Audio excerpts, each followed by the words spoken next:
गेल्या अनेक वर्षापासून आपल्याला माहिती आहे की महाराष्ट्रामध्ये गुटखाबंदी केलेली आहे. आपल्या FSSAI ॲक्टच्या सेक्शन 30 अंतर्गत प्रतिबंधित जे फूड आयटम्स आहेत त्याच्यामध्ये गुटखा आणि तत्सम आयटम जे आपले आहेत त्याच्यावरती गुटखाबंदी केलेली आहे. त्याच्यावरती आपण अनेक वेळा कारवाई करतो, रेड्स करतो, फाईन करतो, FIR करतो. त्याच्यामधल्या प्रोव्हिजननुसार जेल पण होते, प्रॉसिक्युशन पण चालू आहेत. परंतु प्रोहिबिटेड आयटम असतानाही, फूड आयटम असतानाही महाराष्ट्रातल्या ऑलमोस्ट सगळ्या ठिकाणी हा गुटखा विकला जातो आणि कंझ्युम केला जातो. ही रियालिटी आपण बघतोय. मग याच्यावरती पर्याय काय? एन्फोर्समेंट तर चालू आहे, ते आपण आता जास्त स्ट्रिक्ट करत आहोत, तर ते चालूच राहील.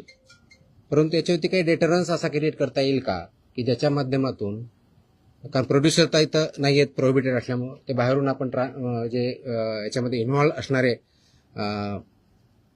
बिझनेसेस आहेत, बिझनेस पर्सन्स आहेत, ट्रान्सपोर्टर्स आहेत, रिटेलर्स, होलसेलर्स, सेलर्स, हे त्याच्यामध्ये इन्व्हॉल्व आहेत. त्या प्रकारचं एक रॅकेट आहे आणि ते जर उद्ध्वस्त करायचे तर आपल्याला खूप मोठ्या प्रमाणात स्ट्रॉंग स्टँड घेणं हे गरजेचं आहे.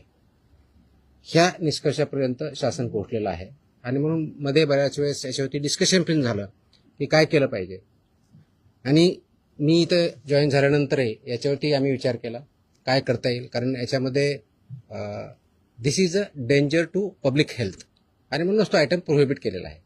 तर पब्लिक हेल्थला जर डेंजर असेल आणि तो आयटम प्रोहिबिट केलेला असेल तरीही त्याचा व्यापार होत असेल, तिथं ट्रान्सपोर्ट होत असेल, होलसेलर विकत असतील, सेलर विकत असतील आणि तो अवेलेबल होत असेल, तर त्याच्यावरती स्ट्रिंजेस्ट पॉसिबल ॲक्शन घेणं गरजेचं आहे.